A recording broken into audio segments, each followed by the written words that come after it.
Guys welcome back to my channel. ఇక్కడైతే ఈరోజు నేను చికెన్ పకోడీ వీడియో కూడా చూపించబోతున్నాను.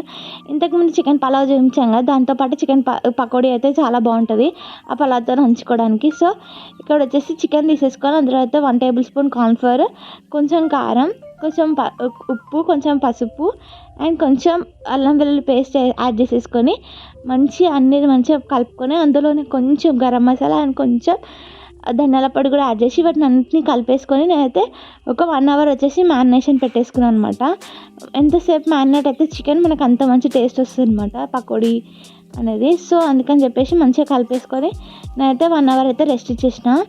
1 అవర్ తర్వాతకి ఒక బాండి పెట్టేసుకొని అందులో అయితే ఆయిల్ యాడ్ చేసేసుకొని ఈ చికెన్ పీసెస్ అయితే అందులో అన్నీ యాడ్ చేసేసుకొని చికెన్ మంచి ఆయిల్ వేడిన తర్వాతకి ఈ చికెన్ పీసెస్ అందులో యాడ్ చేసేసుకొని బాండికి సరిపడే అంత చికెన్ పీసెస్ అయితే యాడ్ చేసేసుకోవచ్చు. ఇందులో ఆయిల్ తక్కువ ఉంది, ఫ్రై అవుతుందా కాదు, ఫ్రై అవుతుంది. మంచిగా చిన్న మంట మీద పెట్టేసుకొని మనం మంచిగా 2 సైడ్స్ అక్కడ నించొని ఫ్రై చేసుకోవాలన్నమాట. ఇప్పుడే కదపకూడదు, కొంచెం అది కింద మనకు ఫ్రై అయిందని తెలుస్తుంది కదా, అప్పుడు తర్వాత కలిపేసుకొని వెనక్కి తిప్పుకొని ఇంకా కొంచెం ఫ్రై చేసుకుంటే మంచిగా కొంచెం ఆయిల్లోనే మనకు చికెన్ పకోడీ రెడీ అయిపోతుంది. ఇలా కలర్ కూడా బాగుంటుంది, కలర్ వేయకుండా.